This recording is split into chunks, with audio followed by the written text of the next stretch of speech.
Just to get a glimpse beyond the illusion by TinyButFierce. Chapter 2. The sun shone through the bulletproof windows that lined the walls of the penthouse. In the living room, papers decorated with chemistry equations littered a modern coffee table. Peter scribbled on one of the sheets with a pen, while Tony leaned back on the couch and glanced over calculations that the teen had already written down. A highlighter rested between his fingers, and he spun it around, stopping to emphasize an equation every once in a while. Friday interrupted the piece. "Sorry to bother you, boss. Miss Potts is on her way up. She has something to discuss with both of you." Tony looked up at the camera in concern. "What is it?" "I'm going to let her tell you." Peter set his pen down and looked at Tony. The billionaire made eye contact and shrugged, setting down the highlighter and turning towards the entrance to the room as the sound of clicking heels made itself known. Pepper walked into the room and smiled as she saw Tony and Peter sitting with mounds of science around them. She sat down on the chair adjacent to Tony and Peter and noticed the concerned looks that the two were sending her way.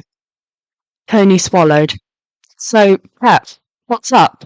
Is this about the wedding? I swear that I contacted the florist, and I did get the ones you wanted." Pepper sighed. "I wish it was about the wedding. No, it's about the press conference that we had a few weeks ago, the one announcing that you had an heir. Apparently, a certain Christine Everhart has a special about the identity of the heir that will be 100% aired tonight." Peter's eyes grew wide and his breath hitched. He began to speak in a small voice. "Does that mean they know who I am now?" Tony glanced at Peter, his eyes full of concern. "We don't know that for sure." Peter looked down and fidgeted with his shirt. Tony flicked his gaze towards Pepper and jerked his head towards the kitchen. The CEO got up and walked that way, leaving Tony with Peter momentarily. Tony looked in concern at the teenager, who averted his eyes away. "Hey, kiddo, look at me." Peter flickered his eyes back up to Tony, who gave the kid a small smile. "We'll figure it out, don't worry. Chances are they have the wrong person. If they do guess that it's you, then we'll take the necessary steps, okay?" The teen nodded and Tony sighed. "I'm going to go talk to Pepper real quick. Will you be okay over here?" The teen nodded again and Tony regretfully stood up from the couch and headed over to where Pepper was standing in the kitchen. He immediately walked over to the cupboards and pulled out 3 mugs, filling them up with water and putting them in the microwave. As he watched the timer tick down, he turned to look at Pepper, who was leaning against the counter, gazing at him with a sad look in her eyes. The timer continued to tick down and he took a deep breath. "What are we going to do, Pep?" The CEO glared at the countertop. "I've tried every single thing I could think of to stop this from happening. I even channeled you and threatened to buy WHIH News. The lawyers could have had fun with that one." Tony gaped at his fiancée. "I'm so proud of you. It's usually me who threatens to buy everything. Am I being a bad influence on you?" Pepper grimaced. "It was my last resort." The microwave beeped, and Tony opened the door to pull out 3 cups full of hot water. Digging 3 hot chocolate packets out of a drawer, he poured the powder into the water and stirred it with a spoon.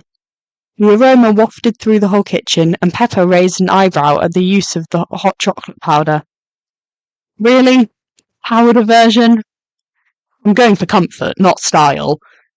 Pepper nodded and accepted the cup that Tony handed to her. The billionaire picked up the other 2 cups and started walking back to the living room, Pepper trailing behind him. Handing the cup to Peter, the 3 sat down around the table. Peter sipped some of the hot chocolate and looked around at the 2 adults. "So, what's the plan?" Tony glanced over at Pepper and nodded. The CEO set down her hot chocolate on the table and sighed. "Well, at this point we can't stop the broadcast. I've tried everything that I could legally do." Tony raised his hand and waved it around. Pepper raised an eyebrow.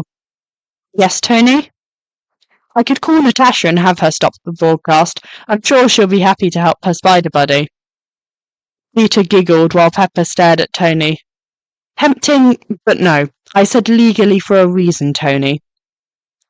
Turning to look back at Peter, Pepper continued. If they got the identity wrong, then we will just make a statement saying so. If they did somehow find out that it's you, then we have three options. Option 1 is to deny it. I would rather not do that, though, given that you are in fact the heir. Option 2 is radio silence. Once again, I would rather not do that. PR would give us hell for ignoring this. Option 3 is to hold a press conference. Peter flinched. Tony and Pepper both looked at the teen in concern before looking at each other. They communicated in glances. Pepper's phone buzzed. The CEO looked down at all of her messages and groaned. All right, I have to head down to PR now.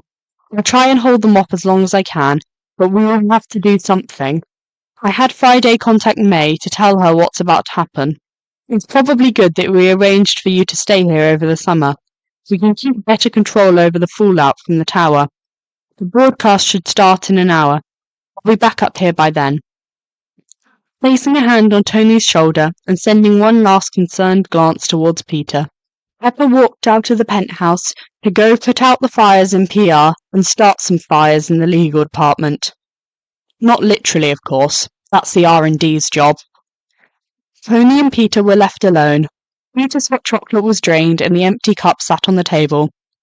Making a noise of concern, Tony moved to sit next to Peter and enveloped the teen in a hug. The teen reciprocated and clung on to his mentor. The silence became too much for the genius, too used to Peter filling up any pause in a conversation. Hey Pete, did I ever tell you about the first press conference I was ever in? A muffled no came from where Peter had rested his head against Tony's chest. I was about 4. This was right after I made my first circuit board. Howard decided to tout it around, even though he was critical of the work when we got home. Anyways, he made me have a press conference. Now remember, I was 4. Let's just say that I didn't take kindly to some of the questions, and I ended up biting one of the reporters. I made him bleed. Ha! Peter looked up at Tony in confusion. Wait, if this was a press conference, how did you get close enough to bite him? The logistics aren't important. Peter giggled. Tony looked down at the teen fondly. To sum up this story, I have set a very low bar for performance during a press conference premiere. If that's what we end up having to do, I'm sure you can beat that. Peter sniffed and ended the hug, sitting up to look at Tony with wide brown eyes. You really think so? Think so? I know so. Peter smiled and looked down. Tony placed a hand on Peter's shoulder. All right, you clean up these papers. I'm going to go order a pizza and whip up some popcorn. We need to celebrate your first day as a paparazzi-prone Stark. Peter smiled and picked up the papers, heading towards his room. Once he was out of sight, the smile dropped from Tony's face. He had gotten used to his private life being invaded. Now Peter would have to as well.